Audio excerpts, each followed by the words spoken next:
सद्गुरु श्री ब्रह्म चैतन्य महाराज गोंदवलेकर, इनका प्रवचन 15 जून। मैं सिर्फ नाम में ही हूं।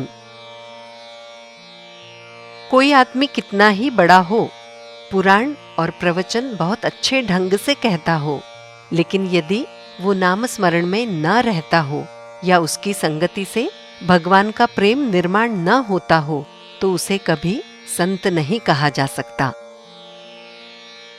संतों के नाते रिश्तेदार संत ही होते हैं, ऐसा नहीं है। हम नौकरी करते हैं तो कोई जरूरी नहीं है कि हमारा लड़का भी नौकरी ही करेगा। उसी तरह कोई भगवान का भक्त है तो उसका लड़का भी भगवान का भक्त होगा, ऐसा नहीं कहा जा सकता। हाँ, चाहे कोई संत ही क्यों न हो जाए, व्यवहार उसे सामान्य आदमियों के समान ही करना चाहिए।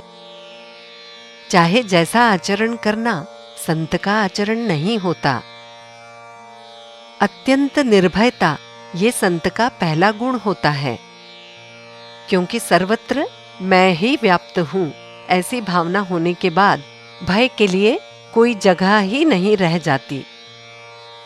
संत के अंतःकरण में भय का लेश भी नहीं होता, इसलिए बाघ, शेर, सांप वगैरह उसे तकलीफ नहीं देते। जंगली बाघ की तरफ भी निर्भय होकर आंख मिलाकर देखो तो वो हमला नहीं करता। साधु के शुद्ध अंतःकरण का भी उस पर असर होता है। इस तरह संतों के अंतःकरण का जानवरों को भी भान होता है। ऐसे संतों का सहवास मिलना भी बड़े भाग्य की बात होती है। परमेश्वर के प्रति प्रेम होना या सतत नाम स्मरण करना, यही संतों की संगति में रहकर सधता है। संतों का अखंड सहवास नामस्मरण से ही हो पाएगा। जहां नामस्मरण है वहां संतों का सहवास है। तुकाराम महाराज जैसे संत भी भगवान से मुझे तुम्हारा विस्मरण न हो यही मांगते हैं। इसी तरह समर्थ रामदास भगवान से कहते हैं, तुम्हारा योग यानी तुम्हारा सहवास मेरे जीवन में निरंतर होने दो। योग होना यानी और कुछ नहीं। मन जब जब अनुसंधान से छिटक कर अन्य विचारों में भटकने लगे, तब तब उसे एकाग्र कर फिर अनुसंधान में लगाए, यही योग शक्ति है।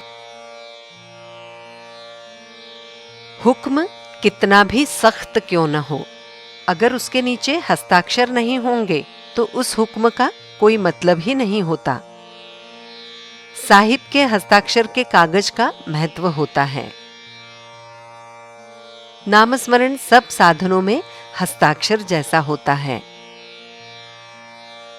एक लड़के को बहुत गुस्सा आता था। गुस्से के जोश में वो अपना सिर पटक लेता था। मैंने उससे कहा, रोज स्नान करने के बाद अपने पेट पर चंदन से राम नाम लिख लिया कर, और जब जब गुस्सा आएगा तब तब उस राम नाम की ओर देखा कर। और इस प्रयोग से उस लड़के का गुस्सा अपने आप शांत हो गया। सचमुच नाम में कितनी शक्ति है, अनुभव करके ही देखो। मैं आज तक सबको नाम ही बताते आया हूं। मैं यहां नहीं हूं, मैं वहां नहीं हूं, मैं गया नहीं हूं, मैं जाता नहीं हूं, मैं केवल नाम में ही हूं। जिसके पास भगवान का नाम है, उसके आगे पीछे मैं हूं ही। मैं सच कहता हूं, तुम सब भगवान का नाम लेते रहो, इसके सिवाय मेरी कोई भी अपेक्षा नहीं है। जानकी जीवन स्मरण जय जय राम।